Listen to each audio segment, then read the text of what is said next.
자, 여러분 안녕하세요. 금일 한자 173번 컨텐츠는요.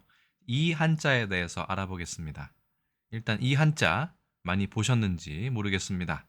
이 동물과 관련이 있는데 과연 어디에서 그런 부분을 발견할 수 있을까요? 이 글자는 우리가 호걸호라고 읽습니다. 네, 여기 지금 회색으로 표시된 것은 허신의 설문회자에는 이 글자가 표제자로 되어 있지 않다는 얘기입니다. 예, 이렇게 노란색 글자가 허신의 설문회자에 나와 있는데 조금 확실한 것은 위쪽에 있는 것이 높을 고자로의 생략으로 보이고요. 아래쪽에 있는 것은 무엇인지 모르겠지만 갑골문을 보면 뭔가 털이 삐쭉삐쭉 갈기가 삐쭉삐쭉 나 있는 어떤 동물을 뜻하는 것 같습니다. 그런데 이 속자인 이 글자를 보면 옆에 돼지 시자가 보이죠. 그래서 이 글자는 돼지와 관련이 있는 글자다라고 보는 것이 일반적입니다. 그래서 갑골문과 소전체가 이렇게 검색이 됩니다. 호걸 호자를 허신의 설문회자에서 살펴보면 돼지라고 되어 있습니다. 이게 돼지 시자입니다. 집 가자에도 이 글자가 들어있죠. 그거 말고도 돼지 돈자에도 있고요. 우리가 저팔계나 제육이라고 얘기할 때의 돼지 저자에도 이 글자가 포함됩니다. 돼지 저 이렇게도 쓰고 이렇게도 씁니다만 어쨌든 제육볶음 할 때도 보통 쓰죠. 그래서 여기에도 돼지 저자가 있고 이 돼지가 들어가는 단어에 대해서는 뒤에 다시 한번 설명을 드리겠습니다.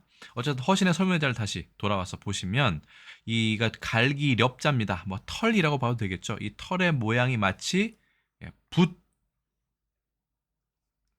몸통 같이 생겼다. 붓관 그러니까 붓이 있으면 이렇게 몸통처럼 생겼다는 거예요. 이렇게 상당히 굵고 뻣뻣하다는 것을 나타냅니다. 그런데 예전에는 이 돼지가 몸집이 큰 것도 상당히 뛰어난 돼지로 보았는데 이렇게 특히 멧돼지 같은 거 생각해 보시면 이 털이 되게 굵고 길고 그다음에 억세고 한 것이 강인한 돼지라고 생각했던 모양이에요. 어쨌든 그런 생각을 잠깐 가지고 계시고요. 남군이라는 한나라 때의 어떤 지역에서 났다. 거기가 원산지다. 뭐 이런 얘기인 것 같습니다. 그리고 호걸호에는 이 글자가 본자라고 보았으니 아래쪽에 있는 이 글자 좀 깁니다. 털긴 짐승이 털긴 짐승제의 뜻을 따르고 그러니까 이것은 털이 긴 짐승이에요. 돼지라고는 안 했지만 여긴 돼지라고 얘기를 하고 있죠. 그 다음에 위에 높을 고자는 음을 나타낸다. 그러니까 이것을 형성자로 본 것이죠. 지금도 거의 형성자로 보고 있습니다. 그래서 이 글자의 본자를 이렇게 쓰기도 합니다. 호걸 호자의 본자를 이렇게도 씁니다. 아예 높을 고자를 생략하지 않고 써버리는 것이죠. 그래서 호걸호에는 여러 가지 이체자가 존재한다라는 것만 일단 설명을 드리겠습니다. 그리고 산해경에 보면 그 호체라는 것이 있습니다.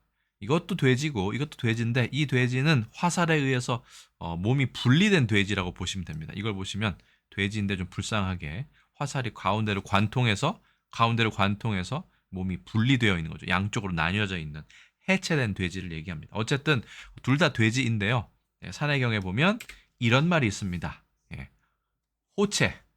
그 모습은 마치 돼지이지만 흰 털이 나 있는데 그 흰 털이 어느 정도 크냐 하면 비녀만큼 크다. 비녀가 작진 않죠.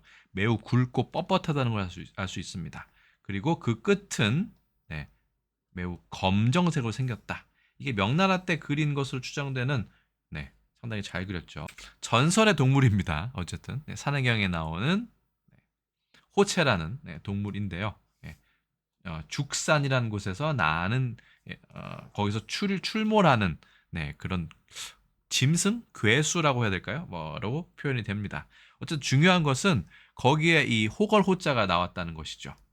이 이야기는 곧 호걸호자의 원래는 돼지를 뜻했다. 돼지의 일종의 품종 아니면 뛰어나고 용맹한 돼지 뭐 이렇게 보시면 어떨까 생각이 듭니다.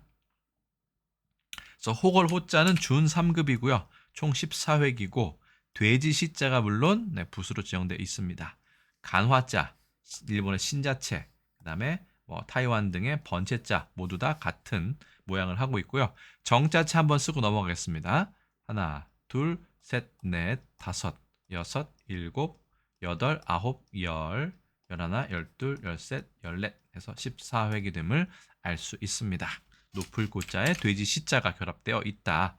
높을 고자는 왜 썼을까요? 아마도 뛰어나다의 뜻을 가지고 있거나 몸집이 크다, 작지 않고 키가 크다, 이 정도의 뜻을 표현하기 위해서 쓴 게 아니었을까 생각이 듭니다. 그래서 돼지 시가 기본이지만 털억 호자와도 관련이 있고요. 이게 이 돼지의 털이 갈기가 상당히 굵고 빳빳하다고 말씀드렸죠.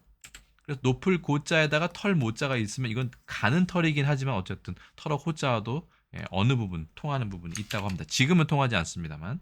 돼지 시자가 들어간 거 돼지 저자도 있습니다. 보통 이렇게 해서 이렇게 쓰죠. 돼지 저자가 있고 돼지 돈자도 있는데 돈자의 경우는 재밌는 게 6달월이 있죠. 이 얘기는 이 돼지는 좀 불쌍하게도 고기용 돼지라는 뜻이 될 수 있겠죠. 어쨌든 호걸 호자는 돼지에서 출발했다. 호걸 호자가 들어간 단어 꽤나 많습니다. 이 호걸 호자는 그래서 나중에는 뛰어나다라는 뜻으로도 인신되어서 확대되어서 사용되게 됩니다. 처음에는 멧돼지, 큰 돼지, 아주 포악한 돼지였다가 그 다음에는 사람에게 쓸 때 용맹하고 뒤도 돌아보지 않고 돌진하고 그죠? 저돌적인 사람을 호라고 얘기하고 그 다음에는 반드시 육체적인 힘뿐만 아니라 능력이 뛰어난 것도 호라고 부르는 어떤 그 일련의 과정을 거치게 됩니다. 예를 들어볼까요? 호우, 줄기차게 내리는 크고 많은 비, 호가 맹렬하다는 뜻이 있었죠. 호걸, 지혜와 용기가 뛰어나고 여긴 지혜가 또 겹쳐져 있습니다. 남들과는 다르게 출중하다는 뜻을 가지고 있습니다. 호기, 이것도 뭔가 그렇죠? 맹렬하고 용기 있다는 뜻이지만 조금 부정적인 뜻도 있습니다. 그렇죠? 호사, 호화롭게 사치한다. 사도 그렇고 호도 그렇고 좀 정도를 벗어난 느낌을 좀 받을 수 있죠.